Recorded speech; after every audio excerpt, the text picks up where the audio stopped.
네, 반갑습니다. 달걀이에요? 예쁘네요. 감사합니다.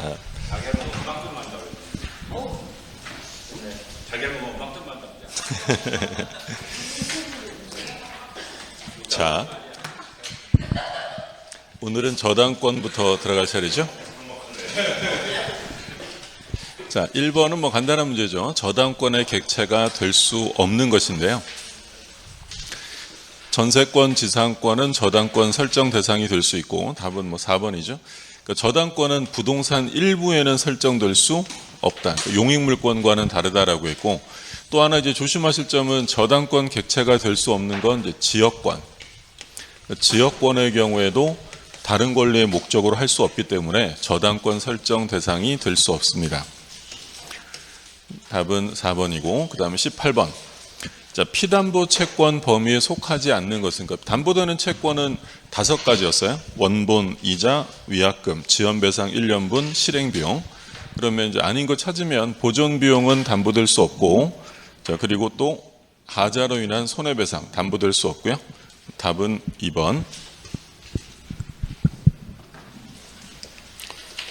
일단 저당권에서 먼저 나오는 게 이제 피담보 채권의 범위인데, 그러니까 담보되는 채권은 5개, 원본, 이자, 위약금, 지연배상, 실행비용 이렇게 나왔고요. 그러니까 이자는 얼만큼 담보된다고 했냐면 무제한, 전부 담보되고, 근데 이제 지연배상은 전부가 아니라 1년분, 변제기 도과하고 1년분까지만 담보되고요. 앞에 3개는 등기해야 담보가 되고, 뒤에 지연배상 1년분과 실행비용은 등기 없이 당연 담보가 된다라고 했어요.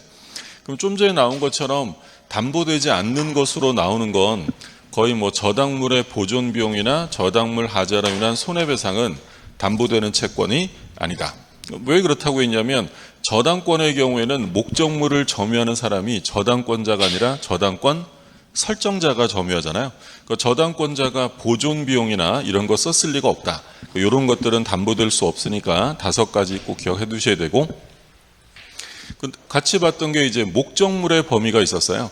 그러니까 저당권이 예를 들어 이 토지의 저당권이 설정되면 어디까지 미치느냐. 주물의 저당권이 설정되면 부합물이랑 종물에도 미치는 거죠. 그러면 저당권 설정되기 전에 들어온 종물, 부합물만 미쳐요? 후의 것도 미쳐요? 전후를 불문하고, 전후 불문하고 부합물, 종물에는 저당권이 전부 다 미친다. 근데 이 저당권이 부합물, 종물에 미친다는 이 규정이 강행 규정이에요? 임의 규정이에요? 임의 규정. 이거 배제 특약할 수 있다라고 했고, 만약에 배제 특약을 했다면 요건 이제 제3자에게 대항하기 위해서는 당연히 등기하면 대항할 수 있다라고 했고, 그러니까 요 토지의 저당권이 설정되면 여기에 나무가 심어져 있어요. 그러면 요 나무에는 원칙적으로 저당권이 미쳐야 안 미쳐요? 미치는 거죠. 나무는 토지에 부합이 되니까. 그러면 저당권이 설정된 이후에 나무가 심어졌어요. 그러면 미쳐야 안 미쳐요? 미치는, 설정 전이냐 후냐를 불문하고 부합물, 종물에는 전부 다 미칩니다. 그러면 토지의 저당권이 설정되어 있는데 성숙한 농작물이 있어요. 거기엔 미쳐야 안 미쳐요? 안 미쳐요. 성숙한 농작물은 토지에 부합하는 것이 아니다. 그러면 토지의 저당권이 설정되면 거기에 신축되어 있는 건물에 미쳐야 안 미쳐요?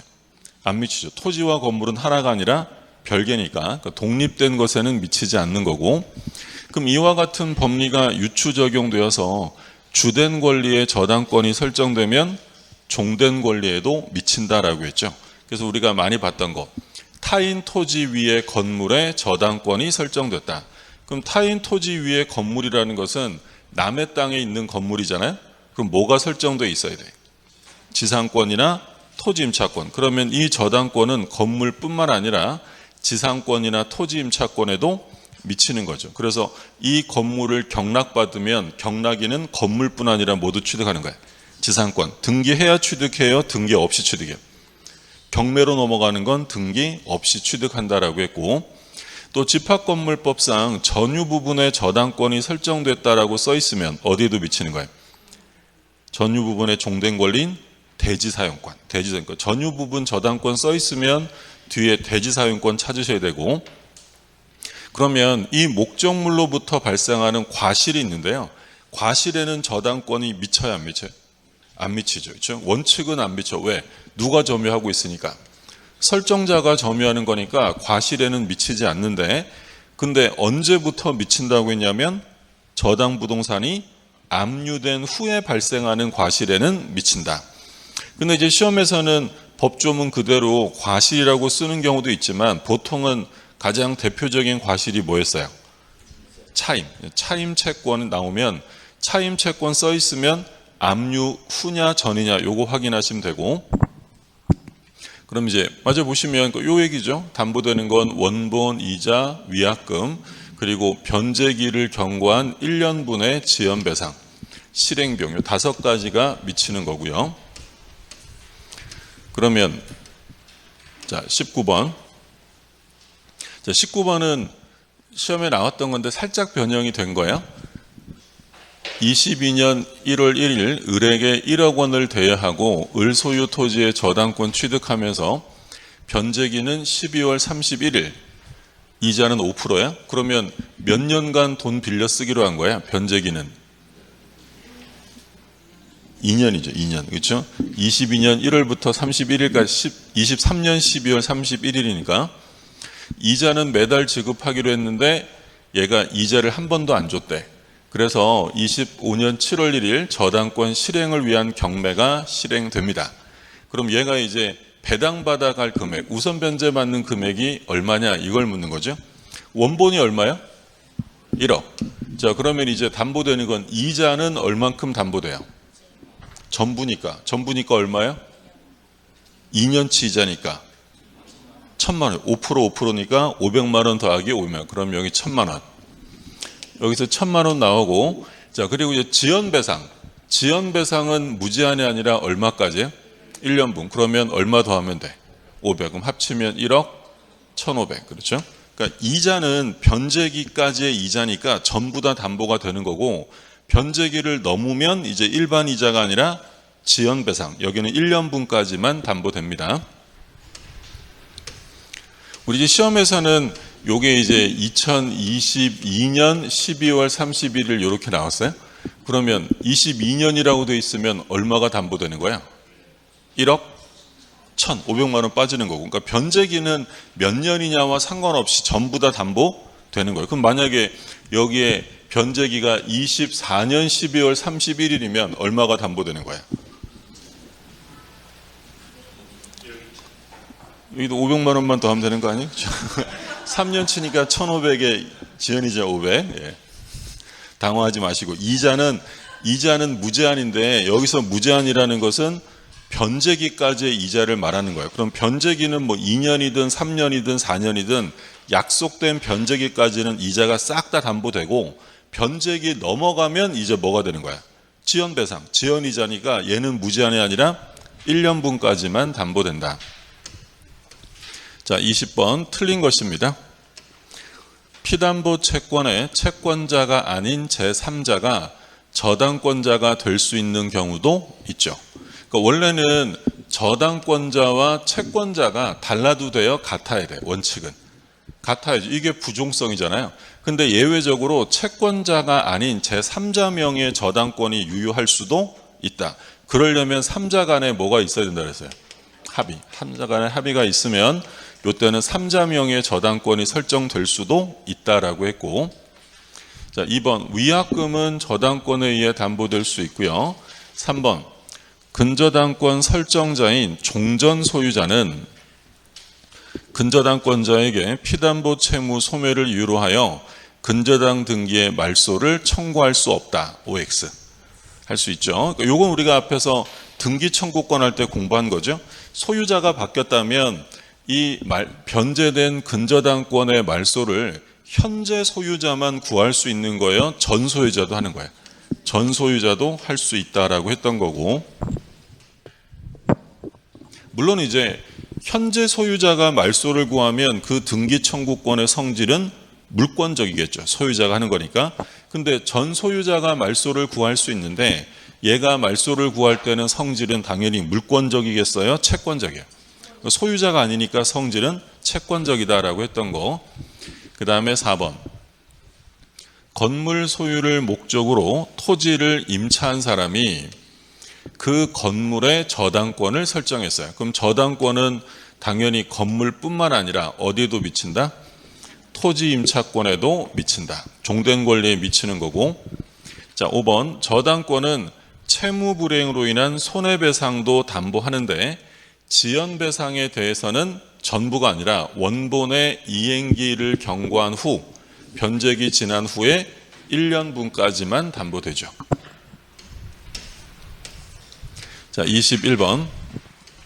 저당권이 미치는 범위에서 옳은 것입니다. 건물에 설정된 저당권 효력은 그 설정 후 부합된 증축 부분에는 미치지 않는다. 여기서 일단 중요한 말은 뭐예요? 저당권이 미치느냐 미치지 않느냐를 물었을 때 중요한 말은 부합이죠. 부합. 부합이란 말이 나오면 그게 설정 전에 부합이 되었느냐 후에 부합이 되었느냐 따질 필요 없어요. 그러면 만약에 부합된 부분이 경매 목적물로 평가되지 않았대. 부합된 부분이 경매 목적물로 평가되지 않았다면 저당권이 미쳐야 안 미쳐요? 미치는 거예요. 중요한 건 부합이란 말이 나오면 저당권은 미치는 것이 원칙이고.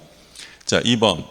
구분 건물의 전유 부분에 저당권이 설정됐어요. 그럼 뒤에 뭐 나온다 그랬어요? 전유 부분에 설정되면 어디에도 미친다? 대지 사용권. 대지 사용권에 미치지 않는다라고 했으니까 틀렸고요. 그러니까 1번도 틀렸고 2번도 틀렸고 3번. 저당권의 효력을 저당 부동산 종물에 미치지 않도록 한 약정은 원칙적으로 유효하다. 3번은 옳은 지문. 요건 이제 강행 규정이 아니라 배제 특약할 수 있다라는 거고요. 4번. 토지를 저당권의 목적으로 한 경우에 그 토지 위에 건물의 저당권이 미치느냐? 건물엔 당연히 안 미치죠. 토지와 건물은 하나가 아니라 별개고요. 자, 5번. 건물에 설정된 저당권의 효력은 건물 소유를 목적으로 하는 지상권, 토지 임차권에 미친다라고 했어요. 종된 권리에도 미치는 거고. 자, 22번. 법률에 특별한 규정이나 설정 행위로 다른 약정이 없을 때 저당권의 우선 변제적 효력이 미치는 것을 고르라. 이렇게 되어 있어요. 부합된 거 종물엔 미치고 아니면 안 미치는 거고, 기억해 보시면 토지의 저당권이 설정된 후에 그 토지 위에 완공된 건물에 미쳐야 안 미쳐? 안 미친다. 그 다음에 니은 토지의 저당권이 설정된 후 토지 소유자가 그 토지에 매설한 유류 저장 탱크. 유류 저장 탱크는 토지와 독립한 물건이에요. 토지의 부합물이에요. 부합물. 그럼 미치는 거고요. 그 다음에 디귿 저당 토지가 압류된 후, 저당 토지가 압류됐대. 그럼 물어볼 말은 뭐겠어요? 범위 미치는지를 묻는 건데 부동산이 압류됐다라고 써 있으면 물어볼 말은 과실이지. 차임채권. 그러면 토지에 관하여 발생한 설정자의 차임채권, 과실입니다. 그러면 과실은 언제부터 미친다? 압류된 후부터는 미치는 거고요. 자, 리을 토지에 저당권이 설정된 후 토지 전세권자가 그 토지에 식재하고 등기한 임목. 그러면 이 나무, 이 임목은 토지에 부합되는 거예요? 부합되지 않는 거예요? 부합되지 않는 거예요. 누구 나무예요, 이거? 전세권자가 권원에 의해서 심은 등기된 임목은 전세권자 거지 토지에 부합되는 것이 아니죠. 그러면 미칠 수 없는 것이. 그러면 미치는 건 니은과 디귿 3번이 되겠고요. 자, 23번 일괄경매요. 자, 저당권의 범위와 관련해서 일괄경매는 뭐 사례 문제라도 자주 출제가 되는 파트죠. 그러니까 일괄경매. 나대지에 저당권이 설정이 됐어요. 그럼 나대지에 저당권이 설정된 후에 갑이 건물을 신축을 했어요. 그러면 이 나대지에 있던 이 저당권이 실행되면 갑은 건물 소유를 위해서 토지 경락인에게 법정지상권을 주장할 수 있다 없다? 주장할 수 없죠. 고민하시는 모습 매우 좋지 않고요. 네. 나대지의 저당권 나왔죠. 나대지 나오면 무조건 법정이상권은 인정 안 되는 거였죠. 그러면 법정이상권이 인정이 안 되니까 이 토지 경락인은 건물 소유자에게 뭘 청구할 수 있어요? 건물 철거하세요라고 청구할 수 있잖아요. 그럼 이때 건물 철거를 막아주기 위해서 우리 민법이 특별히 요 저당권자에게 뭘 인정해 주는 거야? 일괄경매. 토지뿐 아니라 건물까지 한꺼번에 경매할 수 있도록 법률로 정합니다. 그게 일괄경매죠. 그러니까 여기서 건물 철거를 막는 제일 좋은 방법이 한꺼번에 경매하고 경매법원에서 한 사람에게 낙찰시켜주면 철거를 안 해도 되잖아요. 그래서 일괄경매를 법으로 인정하는 거예요. 그러니까 결국에 나대지의 저당권이라고 써 있으면 문제에 나대지의 저당권 나오면 물어볼 건 둘 중에 하나예요. 법정지상권은 된다 안 된다? 안 돼. 그럼 철거해야 되잖아요. 그래서 법정지상권이 안 되기 때문에 이걸 막아주기 위해서 뭘 인정한다? 일괄경매. 그러니까 나대지의 저당권 나오면 법정지상권, 일괄경매 두 가지의 문제가 나오는 거예요. 그러면 일괄경매는 얘가 꼭 해야 돼요? 안 해도 돼요? 안 해도 이건 권리이지 의무가 아니다. 그래서 만약에 토지와 함께 건물까지 경매하여야 한다라고 써 있으면 틀려요. 하여야 한다가 아니라 뭐라 그래야 돼?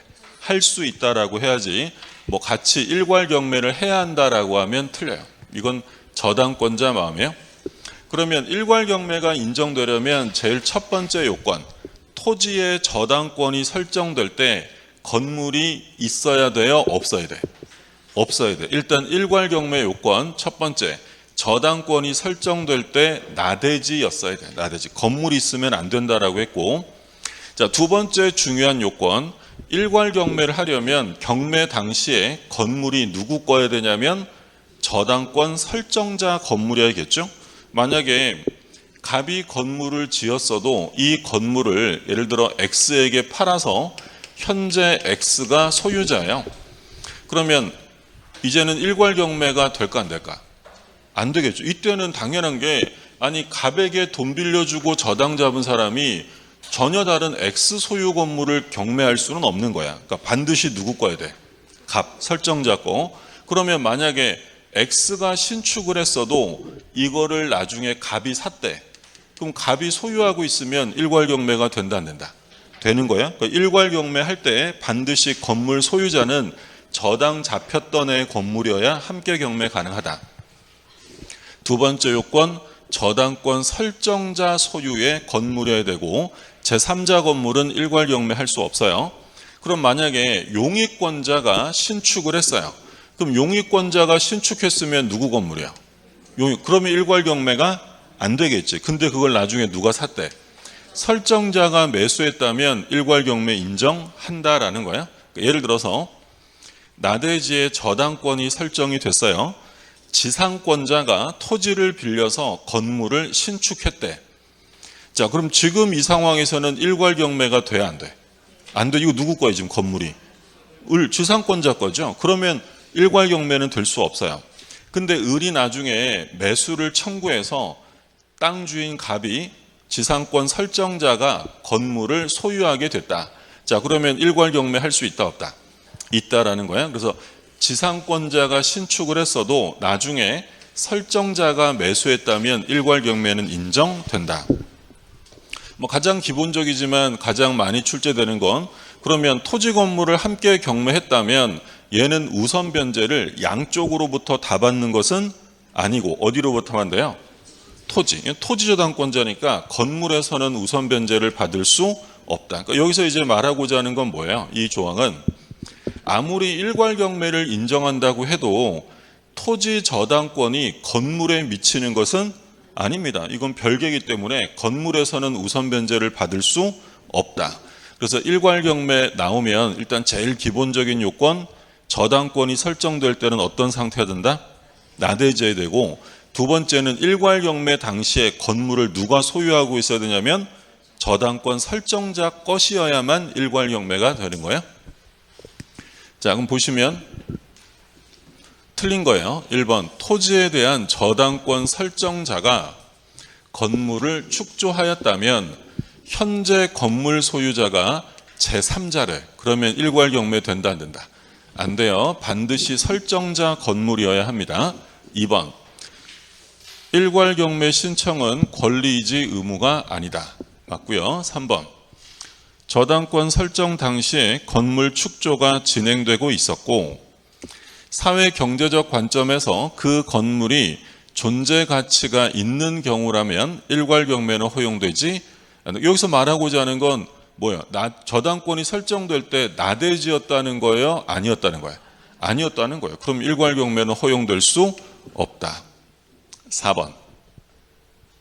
소유자가 토지와 지상 건물에 대해 공동저당을 설정한 후 건물을 철거하고 신축하여 건물을 소유하고 있는 경우에 저당권자는 일괄 경매를 신청할 수 있다. 4번은 일단 어떤 단어가 눈에 띄세요? 공동저당이 설정되고 그리고 건물을 철거, 신축했대. 자, 법정지상권 인정된다 안 된다? 우리 법정지상권 인정 안 되는 거 꼭 기억하시라고 했던 게 대표적으로 뭐 있었죠? 나대지, 함께, 그 다음에 공동저당, 철거, 신축. 그럼 법정지상권은 인정이 안 되고 건물 철거를 막기 위해서 뭐를 인정한다? 일괄 경매. 그러니까 이제 이런 거예요. 예를 들어서 보면 지금 갑이라는 사람의 토지와 건물이 있는데 여기에 공동저당, 토지와 건물에 공동저당이 설정돼 있어요. 그럼 이 상태에서는 경매 실행되면 법정이상권 인정된다 안 된다? 이 상태면 법정이상권이 인정될까 안 될까? 되겠지. 토지와 건물이 동일인 상태에서 설정된 거잖아요. 그럼 인정하는데 근데 여기서 이제 문제는 건물을 어떻게 했대요? 철거했대. 자, 그럼 건물이 없어지면 저당권도 없어지네. 그럼 뭐가 됐죠? 나대지의 저당권이 된 거지. 나대지의 저당권이 되고 나중에 건물이 신축된 것과 같아지는 거야. 그러면 법정이상권은 인정될 수 없기 때문에 이 건물 철거를 막기 위해서 뭘 인정한다? 일괄 경매는 인정한다라는 게 판례고요. 저당권자는 일괄 경매를 신청할 수 있고요.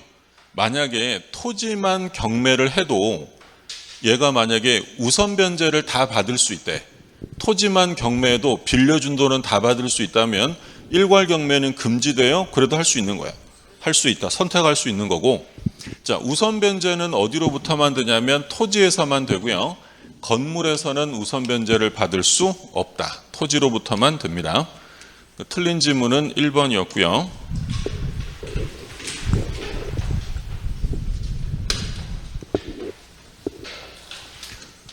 그 다음에 24번. 을명의 저당권이 설정되어 있는 갑소유 X토지 위에 Y 건물이 신축된 후 을의 저당권이 실행이 됐어요. 자, 그럼 저당권 설정자는 누구예요? 갑소유 토지니까 저당권 설정자는 갑이고 을은 저당권자죠. 자, 그럼 기억. 갑이 Y 건물을 신축한 경우 을은 Y 건물에 대한 경매도 함께 신청할 수 있으나 Y 건물 경매 대가에서는 우선 변제를 받을 수 없다. 자, 이 경우에 누가 건물을 신축했다고요? 갑, 저당권 설정자가 신축을 했대. 그러면 을은 토지와 건물 같이 경매할 수 있는데 우선 변제는 어디로부터만 되는 거야? 토지, 건물로부터는 우선 변제를 받을 수 없고요. 자, 니은 Y 건물을 갑이 건축하였으나 경매 당시에 제3자 소유로 되었대요. 자, 일괄 경매 된다 안 된다? 안 되는 거죠. 지금 누구 거라고 돼 있어요? 제3자. 그러면 일괄 경매할 수 없습니다. 3번. Y 건물이 X토지 지상권자인 병에 의해 건축되었다가 일단 여기까지 끊으면 그러면 여기까지는 누가 건물 소유자라는 거야? Y 건물이 지상권자 병에 의해 건축됐대. 그럼 누구 건물이에요? 병 거지. 그럼 일괄 경매가 안 돼요. 그럼 이 판례는 이제 뻔하잖아요. 그럼 이 건물 나중에 누가 샀겠어? 각 저당권 설정자가 소유권을 취득했겠죠. 그러면 일괄 경매할 수 있다라고 했어요. 일괄 경매는 꼭 설정자가 신축한 게 아니라 하더라도 나중에 일괄 경매할 때 설정자 거면 가능하다. 그럼 옳은 것은 기업과 디귿. 답은 3번. 자, 25번. 갑의 토지에 설정된 저당권이 실행된 경우 건물의 법률 관계에서 틀린 겁니다. 1번. 지상권 설정 전부터, 저당권 설정 전부터 을이 건물을 소유하고 있었다면 을은 법정 지상권을 취득한다. OX. 뭔 말이야 이거? 자, 지금 일단 주어진 문제는 갑의 토지의 저당권이 설정되어 있어요. 그럼 땅 주인이 누구라고요? 갑. 지금 2번, 그럼 동그라미 1번 보시면 저당권 설정 전부터 을이 건물을 소유하고 있었대. 그러면 법정지상권 취득할 수 있다 없다? 왜 없는 거야? 법정지상권이 인정되려면 언제 동일인 소유해야 돼? 저당권 설정 당시. 그러면 저당권 설정 전부터 을이 건물을 소유하고 있었다면 저당권 설정할 때 땅은 갑 거고 건물은 누구 거야? 을 거죠. 그럼 토지와 건물 소유자가 다릅니다. 그럼 이 경우에는 법정지상권 인정할 수 없는 거죠. 그 다음에 2번. 저당권 설정 전부터 이 토지 위에 건물 소유자 을이 지상권을 가지고 있었어요. 그러면 경매가 실행되면 이 지상권 존속해요? 소멸해요? 저당권 설정 전에 소유자 을이 지상권을 가지고 있었대. 그럼 누가 더 빨라요? 저당권이랑 지상권 중에? 지상권. 그럼 경매 실행되면, 토지 경매 실행되면 이 지상권은 존속한다? 소멸한다? 존속하는 거죠. 그러면 을은 이 지상권을 가지고 토지 경락인에게 대항할 수 있는 거죠. 그럼 만약에 저당권이 먼저 설정되면, 경매 실행되면 지상권 어떻게 되겠어요? 소멸하지. 그러면 이때는 경락인에게 대항할 수 없는 거고.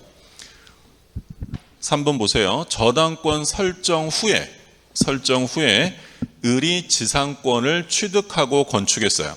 그러면 토지의 권리관계를 따지면 토지에 뭐가 먼저 들어온 거예요? 저당권이 먼저 들어오고 나중에 지상권이 설정된 거죠. 그럼 저당권 실행되면 이 지상권은 존속한다? 소멸한다? 당연히 소멸하는 거지. 그러면 토지 경락인은 건물의 철거를 청구할 수 있다. 지상권이 소멸되기 때문에 철거 청구 가능하고. 자, 4번. 저당권 설정 후에 갑이 이 토지의 건물을 건축했어요. 그러면 저당권이 설정될 때는 어떤 상태였다는 거야? 나대지였지, 나대지. 그 후에 건물을 건축했대. 그럼 저당권자는 뭐 할 수 있어요? 건물에 대해서도 경매 청구할 수 있다. 이게 뭐예요? 일괄 경매죠. 그러니까 일괄 경매가 인정되려면 저당권이 설정될 때는 나대지였어야 되고, 그리고 건물을 누가 소유하고 있으면, 설정자가 소유하고 있으면 이때는 법정지상권은 인정이 안 되기 때문에 일괄 경매를 인정할 수 있다라는 거고요. 5번. 저당권 설정 후에 을이 토지 위에 임차권을 취득하여 건물을 건축하고 건물의 보존 등기를 마쳤어요. 그러면 토지 임차인이 건물의 보존 등기를 마치면 임차권에 뭐가 발생이 돼요? 대항력. 근데 대항력이 생기긴 했는데 문제는 뭐가 먼저 들어왔대? 저당권. 그러면 요 임차권 가지고 경락인에게 대항할 수 있다 없다? 없는 거죠. 누가 더 우선하니까. 저당권. 답은 1번이고요. 이해되셨어요? 네. 좀 어려워요? 네. 고득점 써있네. 네. 어려운 문제다 이런 얘기죠. 그러니까 결국에는 우리가 늘 본 것처럼 경매 실행 시에 그 용의권, 지상권이나 뭐 임차권 이런 게 존속하려면 뭐보다 빨라야 돼? 저당권보다 빨라야 되고, 만약에 저당권 후에 들어온 것들, 지상권 이런 것들은 전부 다 경매로 소멸하는 거예요. 26번. 타인의 채무를 담보하기 위해 저당권을 설정한 부동산 소유자로부터 소유권을 양수한 제3취득자 지위에 관한 설명. 제3취득자 묻는 거죠? 옳은 것입니다. 1번 제3취득자는 경매 절차에서 경매인이 될 수 있죠. 매수인이 될 수 있고요. 자, 2번 제3취득자는 채무자 의사에 반하여 저당 채무를 변제할 수 있죠. 3번 제3취득자는 저당 부동산의 개량을 위하여 유익비를 지출한 경우에 저당 부동산 경매 대가에서 비용의 우선 상환을 받을 수 있죠. 그러니까 여기서 이제 제3취득자 보호 규정으로 대표적인 게 이 세 가지죠. 첫 번째는 경매인이 될 수 있고, 그리고 저당권 실행을 막기 위해서 변제할 수 있어요. 근데 이때에는 돈을 다 갚을 필요는 없다라고 했고, 세 번째는 비용 쓴 게 있으면 요 비용에 대해서 우선 상환을 받을 수 있다라고 했죠.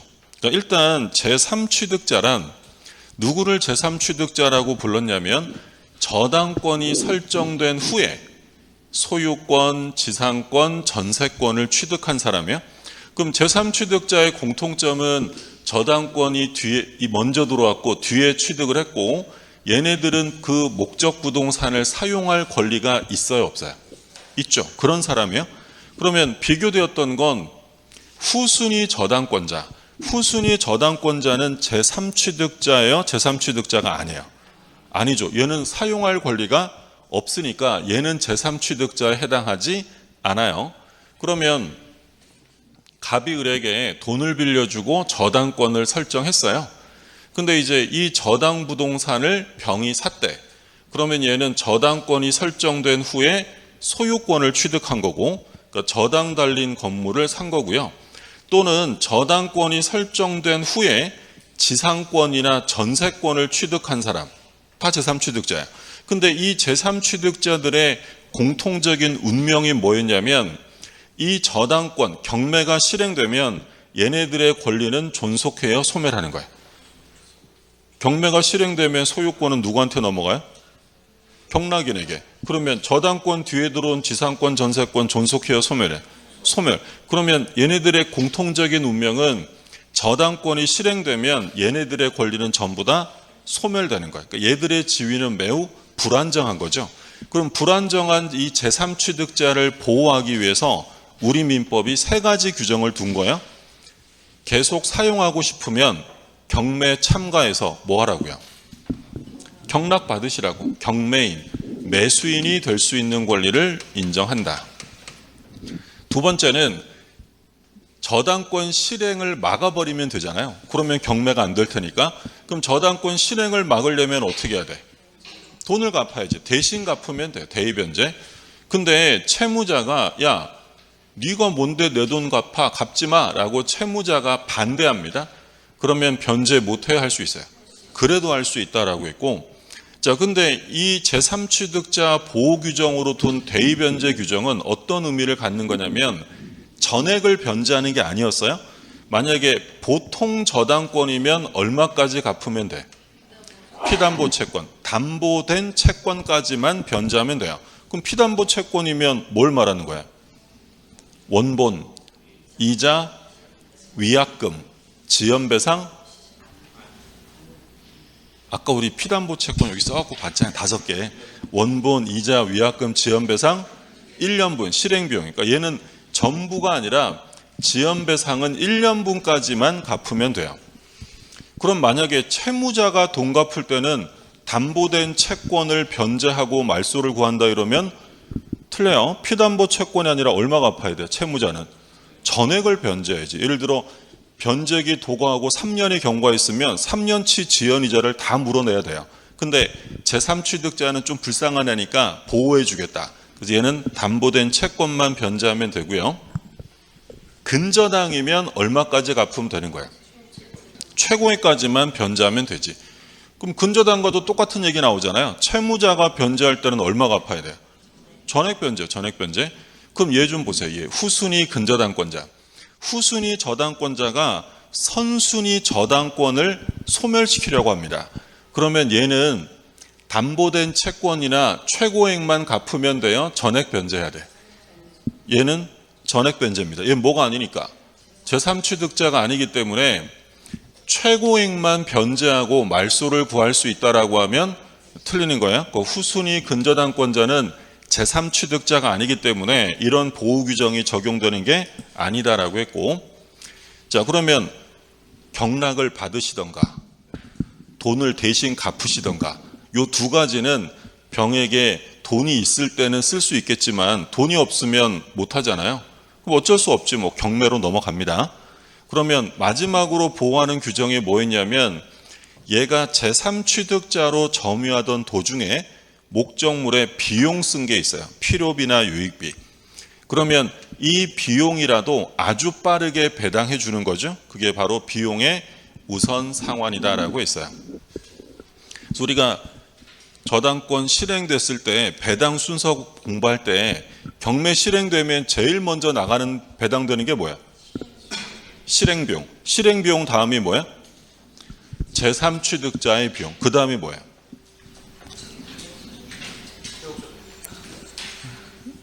제3취득자의 소액보증금, 최우선 변제 있잖아요. 그 다음이 당해세. 그 다음에 이제 각종 저당권. 그랬었어요. 예. 우리 그런 얘기도 했잖아요. 그러면 제3취득자 비용은 소액보증금보다도 더 빠르게 배당돼요.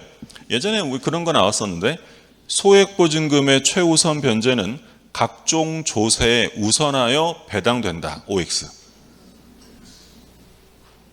최우선 변제는 각종 세금보다 먼저 배당된다 이러면 맞는 거죠. 자, 순서 지금 봤잖아요. 지금 실행비용 제일 먼저 나가고, 그 다음에 제3취득자, 그 다음이 최우선 변제, 그 다음에 뭐야? 당해세. 당해세보다도 최우선 변제는 더 빨리 나가는 거야.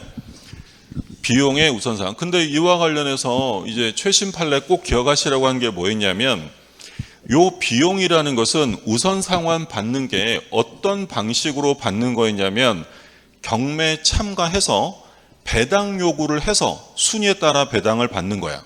그러면 배당 요구 안 하면 배당 해줘야 안 해줘? 안 해줘. 그럼 배당을 못 받은 이 병이요, 경락인에게 그 돈 내놓으라고 행사할 수 있다 없다? 없어요. 자, 이게 최신 판례 경매 시에 배당 요구에서 매각대금에서 우선 상환을 받는 거지, 저당권자나 경락인에게 그 돈 달라고 청구할 수는 없어요. 그럼 만약에 얘가 배당 요구를 안 했어요. 배당 못 받았겠죠? 그러면 경락인이 제3취득자에게 인도를 요청하면 비용 안 주면 이거 못 준다라고 유치권 행사할 수 있다 없다?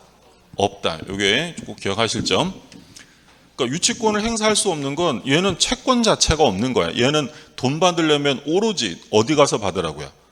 경매 참가해서 배당 받는 거지, 누구에게 그 돈 달라고 하는 채권 자체가 없기 때문에 유치권 행사할 수 없다. 근데 만약에 이 병이 얘한테 이 부동산을 살 때요, 채무를 인수하고 샀대. 그럼 채무를 인수하고 샀다면 얘는 뭐가 되는 거야? 예를 들어서 건물이 10억인데 저당 채무가 1억이어서 9억에 샀대요. 9억에. 채무 1억은 누가 떠안기로 하고? 병이. 그럼 얘는 뭐예요? 채무자지. 그러면 얘는 채무자가 되기 때문에 제3취득자 보호규정이 적용되지 않는다라고. 그러면 채무자니까 돈 갚을 때는 당연히 전액 변제해야죠. 자, 4번. 제3취득자는 채무자가 저당권에 대해 부담하는 채무 전부를 변제해야만 비로소 소멸을 청구할 수 있다. 제3취득자가 얼마를 갚으라고요? 전부. 틀렸죠? 얘는 얼마까지 갚으면 되냐면, 보통 저당권이면 담보한 채권, 피담보 채권만 변제하면 되고요. 제3취득자가 이제 피담보 채권을 변제했어요. 그러면 저당권이 소멸되는 시점은 등기 말소해요? 변제 시 소멸이야? 변제 시. 말소 등기 없이 저당권은 당연히 소멸합니다. 27번 제3취득자에서 옳은 거예요. 자, 기억 나온 거죠. 매수인, 경매인이 될 수 있고, 니은 저당부동산의 제3취득자는 보존 개량을 위해 지출한 비용을 367조에 따라 비용에 대해서 뭐가 인정이 된다고 했냐면 우선 상환을 받을 수 있어요. 디귿 제3취득자는 직접 저당권 설정자나 경매 절차 매수인에게 비용 청구권이 인정된다. OX. 틀려요. 이 비용은 어떻게 받으라고요? 경매 참가해서 배당 요구해야 되는 거지 경락인, 경매 절차 매수인에게 돈 내놔 라고 할 수는 없어요. 자, 리을. 제3취득자는 민법 367조에 의한 비용 상환 청구권을 피담보 채권으로 주장하면서 유치권 행사할 수 있느냐? 유치권 된다, 안 된다? 안 된다. 여기 최신 판례 디귿 리을 잘 기억하시고요. 그러면 옳은 것은 디귿 빼고 기억, 니은, 일 이렇게 되겠고요. A로부터 2억 원을 차용한 갑은 이를 담보하기 위해 친구 을 소유 부동산에 A 앞으로 저당권을 설정해 주었다. 사실관계에 뒤졌어요? 그럼 채무자는 누구예요? 갑. 2억 원을 빌린 갑은 자기 건 아니고 친구 을 소유 부동산에 저당권 설정해 줬어요. 그러면 채무자와 저당권 설정자가 같아야 다르다는 거예요. 다르다. 그럴 수도 있죠. 그럼 이 친구를 뭐라고 불러요?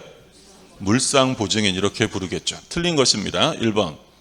채무자가 아닌 제3자 을이 저당권 설정자라 하여도 이를 무효라 할 수 없다. 그러니까 이 제3자는 물상보증인이 되는 거죠. 자, 2번. 을이 위 부동산을 타인에게 매각하였을 경우 A는 물상대위 규정에 따라 을이 받을 매매대금에 대해 저당권을 행사할 수 있다. 물상대위를 물었네. 그럼 물상대위 물었는데 어떤 단어가 그러면 눈에 띄어야 될까? 매매대금이 눈에 들어와야죠. 매매대금에 대해서 물상대위 된다, 안 된다? 안 돼요. 그러니까 우리가 지난주에 물상대위가 인정되려면 저당권이 소멸했어요? 그대로 있어요? 물상대위 하려면 소멸됐어야지. 저당권이 그대로 있으면 실행을 하면 될 거 아니에요. 그럼 저당권이 존속하고 있다면 물상대위는 행사할 수 없어요. 그래서 물상대위가 안 되는 거 3개 꼭 기억하시라고 한 게 뭐였어요? 매매대금. 저당부동산이 매매되었다고 저당권이 소멸되는 거 아니고 또 안 되는 거 뭐 있었죠? 차임. 임대차 되었다고 저당권이 소멸하지 않습니다. 또 제일 시험에 많이 나왔던 게 뭐라 그랬어요? 협의취득 시의 보상금. 이런 것들은 물상대위가 인정될 수 없다. 지난주에 강조했던 거.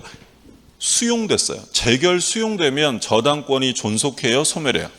소멸되지. 그러면 수용 시의 보상금은 물상대위가 되겠지만 협의취득 시의 보상금은 물상대위가 될 수 없다라고 했고, 무슨 말인지 드셨죠? 그럼 저당 부동산이 화재로 소실됐어요. 화재 보험금의 물상대위가 인정돼야 안 돼. 자, 다시 저당 부동산이 다 탔어. 완전 소실됐어요? 그러면 저당권이 존속해요? 소멸해요? 소멸하지. 목적물이 없는데 저당권이 존재할 수 없잖아. 그럼 이제 변형물 뭐가 나오는 거야? 화재 보험금의 물상대위 할 수 있는 거지. 근데 저당 부동산이 매매되었을 때 저당권은 소멸하지 않으니까 매매대금의 물상대위 같은 건 행사할 수 없는 거야. 그래서 안 되는 거. 매매대금, 차임, 협의취득 시의 보상금. 답은 2번이고요. 3번. 갑이 차용 원리금을 변제하지 않는 경우 A는 위 부동산의 경매를 신청하여 매각대금으로부터 우선 변제 받을 수 있다. 저당권자는 우선 변제권이 있는 거고요. 4번. 갑이 차용금을 변제하였다면 저당권은 말소 등기 없이 당연히 소멸합니다. 5번. 수용됐어요. 자, 그럼 수용되면 저당권 어떻게 돼요? 소멸. 그러면 더 이상 저당권을 행사할 수가 없으니까 이때 뭐가 나와야 돼? 물상대위가 나와야지. 그럼 물상대위 규정에 따라서 보상금에 대해서 저당권을 행사할 수 있다. 근데 재결 수용된 게 아니라 협의 취득되었다라고 하면 보상금에 물상대위 할 수 없다라고 구별하시고, 29번 틀린 것입니다. 침해가 있더라도 목적물의 잔존 가치가 피담보 채권을 충분히 만족시킬 수 있는 경우, 여기까지 끊으면 손해가 있다는 거예요, 없다는 거예요? 저당물의 침해가 있어요. 예를 들어서 저당 부동산이 한 10억 하는데 제가 한 3억 빌려주고 저당을 잡았어요. 근데 저당 부동산에 침해가 있어서 이게 일부가 훼손됐어. 그래도 경매가가 한 7억은 나온대. 저는 손해가 있어요, 없어요? 없죠. 그럼 여기서 여기까지 말하는 건 손해가 발생, 침해는 있었지만 손해는 없었다는 거야. 그러면 침해자에 대해서 손해배상 청구권 행사할 수 있다, 없다? 없죠. 우리가 비교했던 게 물권적 청구. 물권적 청구권을 행사하려면 침해자의 고의과실이나 손해가 있어야 돼요, 없어도 돼요? 없어도 돼요. 그럼 지금 내가 저당 잡은 부동산을 누가 침해하면 저당권에 기한 방해 제거를 구할 수 있어요, 없어요? 있지. 다시, 제가 저당권자인데 누가 저당물을 훼손해, 침해하려, 침해. 그럼 너 하지마 라고 방해 제거 구할 수 있어요, 없어요? 있죠. 그때는 나에게 손해가 있냐 없냐를 따질 필요 없어요. 내 저당권이 침해되면 무조건 방해 제거하는 거야. 근데 걔한테 손해배상을 청구하려면 내가 손해가 있어야 될 거 아니에요. 근데 10억짜리 침해되고 잔존 가치가 7억이에요. 그럼 나는 피해가 없잖아. 그럼 뭐는 청구할 수 없는 거야? 손해배상은 청구할 수 없고, 이때 손해배상은 그럼 누가 청구해야 돼요? 건물 소유자가 하겠지. 건물 소유자는 피해가 있어요, 없어요? 있으니까 피해, 손해가 있는 사람이 손해배상 청구하는 거고, 손해가 없는 저당권자는 손해배상 청구를 할 수 없다라는 거예요. 2번, 부동산에 관하여 저당권 설정 등기가 격려되었다가 그 등기가 위조 등기 서류에 의하여 아무런 원인 없이 말소되었다 하여 저당권이 소멸되는 것은 아니다. 그렇죠. 원인 없이 말소되면 저당권은 소멸되는 것이 아니죠. 그럼 이 경우에는 말소 회복 등기를 할 수 있습니다. 근데 조심하실 점은 불법 말소됐어도 회복 등기를 못하는 경우가 있었죠. 어떤 게? 경매가 이미 실행되면, 경매가 이미 실행돼 버리면 어차피 모든 저당권은 소멸하기 때문에 그때는 회복할 수 없고요. 3번, 저당 목적물에 대한 침해가 설정자의 책임 있는 사유로 이루어진 경우에 저당권자는 설정자에 대하여 담보물 보충 청구권을 가진다. 자, 담보물 보충 청구, 이건 언제 하는 거냐면 저당물의 가치 감소가 현저한 경우에 하는 건데, 담보물 보충은 제일 중요한 요건이 뭐라고 있어요? 그렇죠. 설정자의 책임이 있어야 돼요. 만약에 자연재해로 저당물이 반파되었다, 담보물 보충 청구할 수 있어요, 없어요? 없어요. 반드시 설정자의 책임이 있어야 한다. 4번, 공장 저당권의 목적 동산이 저당권자의 동의를 얻지 않고 공장으로부터 반출된 경우 저당권자는 저당 목적물을 자신에게 반환할 것을 청구할 수 있다. 뭘 묻는 거예요? 길게 써 있지만 반환 청구가 되는지를 묻는 거죠. 자, 저당권은 반환 청구할 수 없어요. 반환 청구 안 되는 건 저당권이랑 뭐 있었어요? 지역권. 지역권과 저당권은 반환 청구 안 되고. 자, 5번, 저당 목적물에 대한 침해가 채무자에 의해 이루어진 경우에 저당권자는 채무자에게 뭘 청구할 수 있어요? 즉시 변제, 당장 갚아, 이럴 수 있죠. 그럼 얘는 이제 기한이익을 주장할 수 있다, 변제해야 된다? 변제해야 돼. 왜? 채무자가 자기 잘못으로 담보를 손상, 감소, 멸실케 하면 기한이익은 어떻게 됩니까? 기한이익은 상실.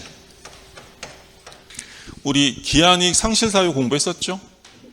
담보의 손상, 감소, 멸실. 또 뭐 있었어요? 채무자가 담보 제공을 하지 않은 경우. 세 번째, 채무자가 파산. 세 가지. 그럼 담보를 손상, 감소, 멸실, 채무자가 했다면 이때는 기한이익을 상실하기 때문에 변제기가 더 남았어라고 항변할 수는 없다라고 했죠. 30번, 갑은 을의 금전 채권을 담보하기 위해 을의 토지의 저당권을 취득했고 그 후에 병이 토지의 저당권을 취득했다. 1순위 저당권이 누구예요?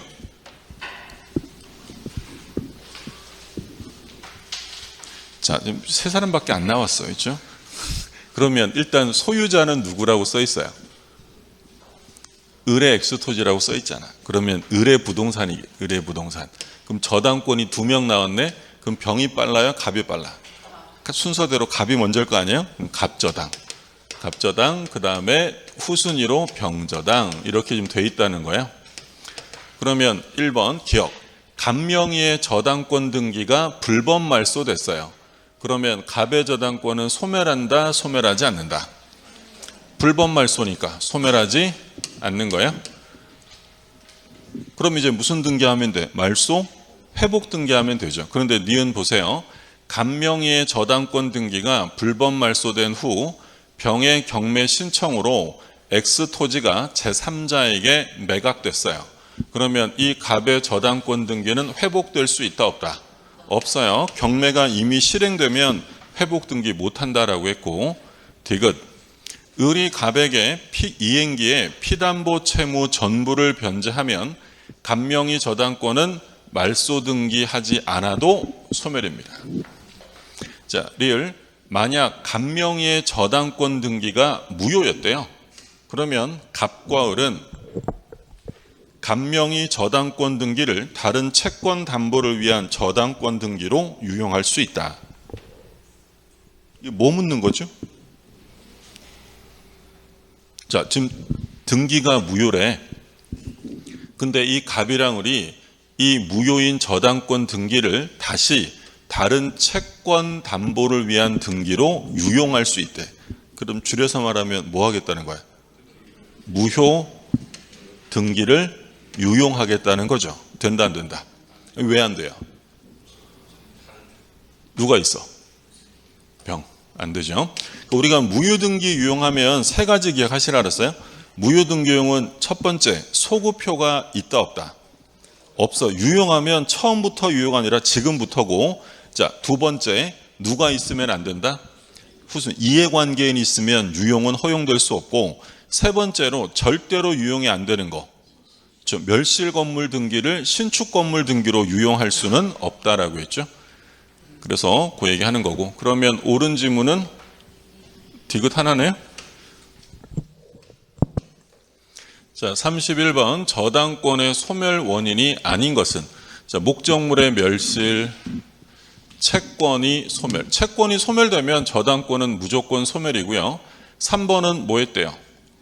경매. 경매에 들어가면 저당권은 무조건 어떻게 돼요? 소멸. 그 다음에 4번.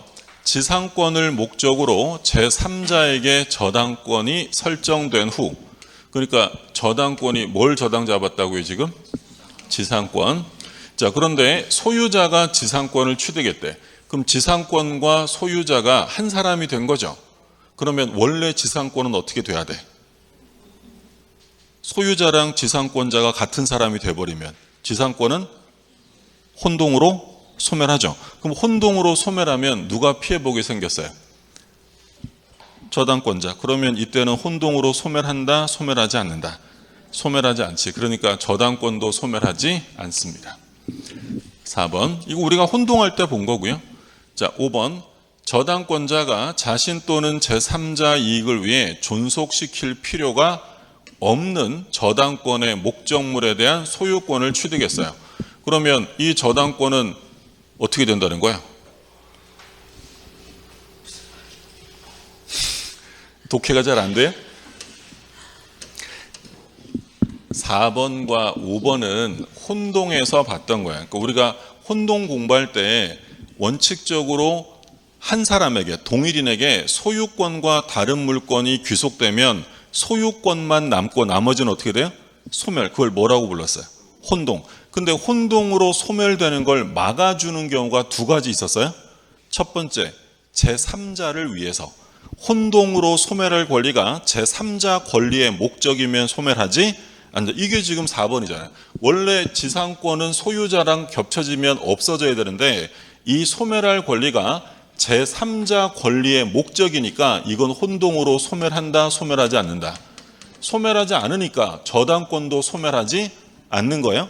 근데 5번에 보시면 이 저당권자가 자신 또는 제3자 이익을 위해 존속시킬 필요가 없대.